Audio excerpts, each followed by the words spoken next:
विचार शक्ति। विचार शक्ति ही है जो हमें अन्य जीवधारियों से अलग करके महत्वपूर्ण बनाती है। क्या बनाती है? महत्वपूर्ण।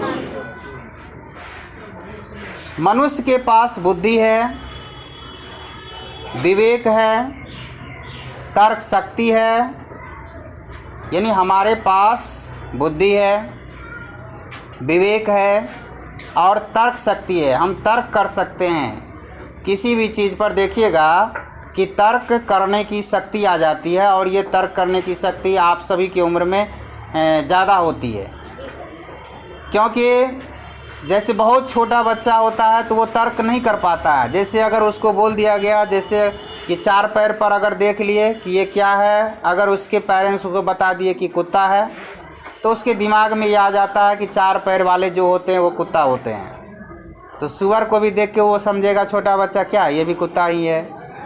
नहीं, उसमें तर्क नहीं करेगा कि ये वैसा नहीं दिख रहा है तो ये कुत्ता क्यों है। लेकिन वहीं थोड़ा बड़ा हो जाएगा और तब अगर उसको कहे कि ये कुत्ता है और सूअर को दिखा के भी अगर कहे कोई कि ये भी कुत्ता है, तर्क करेगा कैसे ये कुत्ता है, वो तो उसका अलग दिखता है, ये अलग दिख रहा है, नहीं, तब वो तर्क करेगा। तो उसी प्रकार से ये तार्किक शक्ति जो होती है ये मनुष्य में होती है, हम सबों में होती है। उसके पास विचारों की अमूल्य पूंजी है। मनुष्य के पास विचार की बहुमूल्य पूंजी है और ये विचार आदमी की पूंजी है। जैसे आदमी के पास जो धन होता है वो धन क्या है? उसकी पूंजी है। उस पूंजी को वो कहीं पर लगा करके, अगर आपके पास मान लीजिए पूंजी है तो आप पूंजी को लगा करके बिजनेस कर सकते हैं ना, अपनी पूंजी को और बड़ा बना सकते हैं ना। बिजनेसमैन क्या करते हैं? जितनी पूंजी है 1 लाख है, 1 लाख लगा के बिजनेस स्टार्ट किए, 2 साल में 10 लाख में बदल दिए उसको। यही नहीं करते हैं? पूंजी का निवेश करते हैं और अपनी पूंजी को और बड़ा बनाते हैं, पूंजी से पूंजीपति बन जाते हैं। तो हर मनुष्य के पास वो पूंजी तो हो गया धन की पूंजी, लेकिन विचार की पूंजी सबके पास है और ये अनमोल पूंजी है, ये बहुमूल्य पूंजी है। क्या? विचार शक्ति। अपने सुविचारों की नींव पर ही आज मानव ने अपनी श्रेष्ठता की स्थापना की है। अब विचार में भी 2 विचार होता है, सुविचार और कुविचार। 2 विचार हो गया ना, सुविचार और कुविचार, सुंदर विचार और बुरा विचार, खराब विचार। तो मनुष्य अपने सुविचार की बदौलत, अपने अच्छे विचारों की बदौलत आज मानव अपनी श्रेष्ठता की स्थापना की, अपने आप को श्रेष्ठ साबित किया है कि सभी जीवों में मनुष्य क्या है? श्रेष्ठ है। यानी जितने भी जीव है उन तमाम जीवों में मनुष्य श्रेष्ठ है। ये श्रेष्ठ अपने आप को कैसे साबित किया? अपनी सुंदर विचारों के कारण, अपने अच्छे विचारों के बदौलत। मानव सभ्यता का विशाल महल खड़ा किया है। आज मानव सभ्यता का जो महल बना वो मनुष्य अपनी विचार की शक्ति से, अपने अच्छे अच्छे विचारों से ये मानव सभ्यता का महल खड़ा किया है। यही कारण है कि विचारशील मनुष्य के पास जब सुविचारों का अभाव रहता है, मनुष्य है विचारशील, हम लोग विचारशील प्राणी है, क्योंकि हम लोगों के मन में देखिएगा विचार आता ही रहता है। विचारशील प्राणी ही हम। ऐसा कोई मनुष्य नहीं है जो जिसके मन में विचार नहीं आता हो, चाहे वह विचार अच्छा हो या बुरा हो। जब हम अस्थिर बैठे रहते हैं ना, तब भी मन में विचार आता है और ये अच्छा विचार भी मन में आता है और बुरा विचार भी आता है। ये विचार जो है इसीलिए कहा गया मनुष्य को विचारशील प्राणी। लेकिन एक विचारशील मनुष्य के पास जब सुविचार का अभाव हो जाता है, अच्छे विचार कम हो जाते हैं, सुविचार का, सुंदर विचार का जब हमारे मन में अभाव हो जाता है, तो उसका वह शून्य मानस की मन शून्य हो जाता है। मन शून्य की स्थिति में जैसे ही होता है तो एक प्रकार से शैतान की वशीभूत हो जाता है। इसीलिए कहा भी गया है खाली दिमाग शैतान का घर। यानी जब दिमाग घर खाली हो जाता है देखिएगा तो उसमें शैतान का वास हो जाता है। तो उसी प्रकार मन अगर खाली हो जाए, मन में अच्छे विचार का अभाव हो जाए तो मन में कौन से विचार आ जाएंगे? शैतानी विचार मन में आना शुरू हो जाएगा। और शैतानी विचार आएगा मन में तो क्या करेगा? वो शैतान वाला काम करेगा, वो नहीं करेगा। जैसे मन में साधु का विचार आ जाए, मन में सज्जनता का विचार आ जाए तो व्यवहार भी क्या होगा? साधु जैसा, सज्जन जैसा हो जाएगा। और मन में कुविचार यानी शैतानी विचार आ जाए तो हमारी हरकत कैसी हो जाएगी? शैतान की हो जाएगी। इसीलिए मनुष्य के मन में जब सुंदर विचारों की कमी हो जाती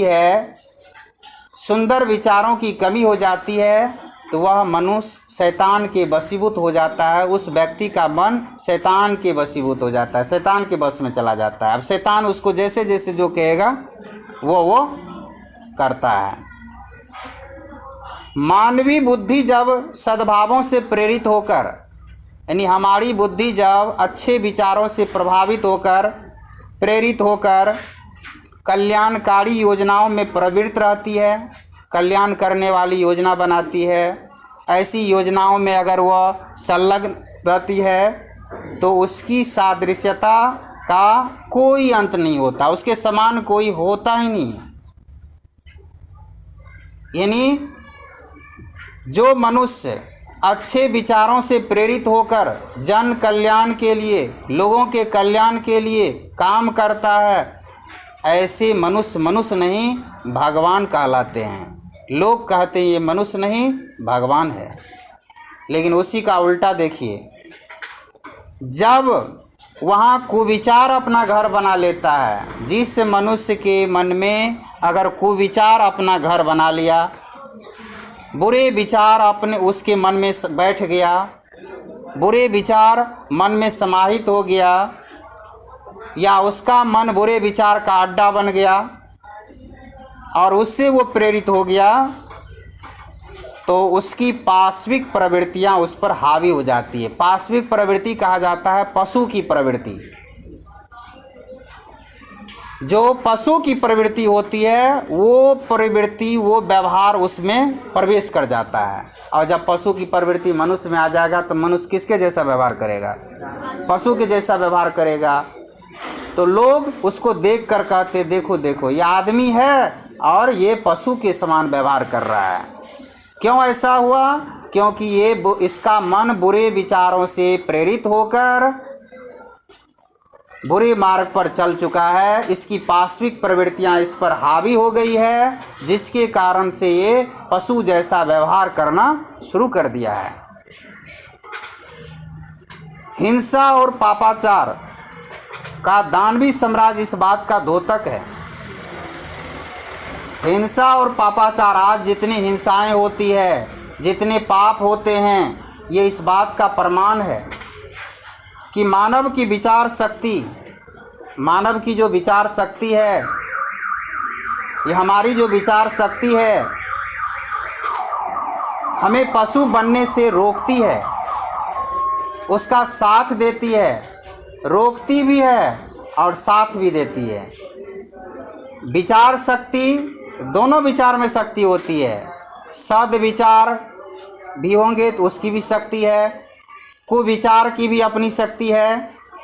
अगर मन में अच्छे विचार जगह ले रहे हैं तो क्या होगा?